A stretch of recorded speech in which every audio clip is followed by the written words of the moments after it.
The American atrocities in Afghanistan roll on like a drumbeat from hell.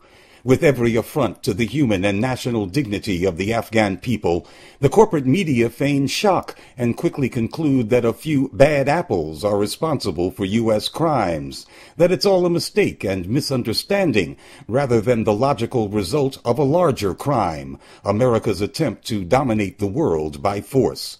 But even so, with the highest paid and best trained military in the world, a force equipped with the weapons and communications gear to exercise the highest standards of control known to any military in history, one would think that commanders could keep their troops from making videos of urinating on dead men, or burning holy books, or letting loose homicidal maniacs on helpless villagers. These three latest atrocities have brought the U.S. occupation to the point of crisis, hopefully a terminal one. But the whole war has been one atrocity after another from the very beginning, when the high-tech superpower demonstrated the uncanny ability to track down and incinerate whole Afghan wedding parties, not just once, but repeatedly. Quite clearly, to the Americans, these people have never been more than ants on the ground, to be exterminated at will. The Afghans, including those on the U.S. payroll, repeatedly used the word disrespect to describe American behavior. But honest people back here in the belly of the beast know that the more accurate term is racism. The United States cannot help but be a serial abuser of the rights of the people it occupies, especially those who are thought of as non-white, because it is a thoroughly racist nation. A superpower military allows them to act out this characteristic with impunity. American racism allows its citizens to imagine that they're doing the people of Pakistan a favor by sending drones to deal death without warning from the skies.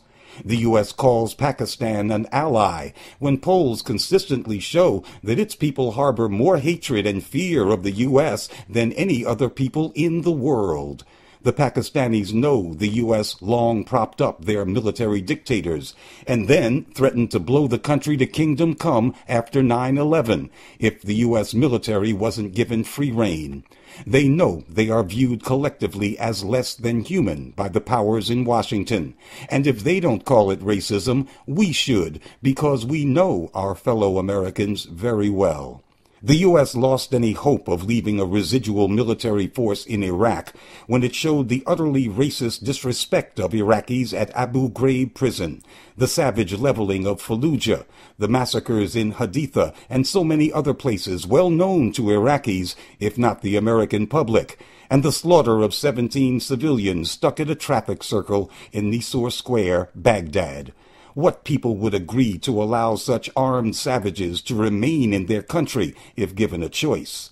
The United States was conceived as an empire built on the labor of blacks and the land of dead natives, an ever-expanding sphere of exploitation and plunder, energized by an abiding and general racism that is itself the main obstacle to establishing a lasting American anti-war movement. But despite the peace movement's weaknesses, the people of a world under siege by the Americans will in due time kick them out, because to live under barbarian racists is not a human option. For Black Agenda Radio, I'm Glen Ford.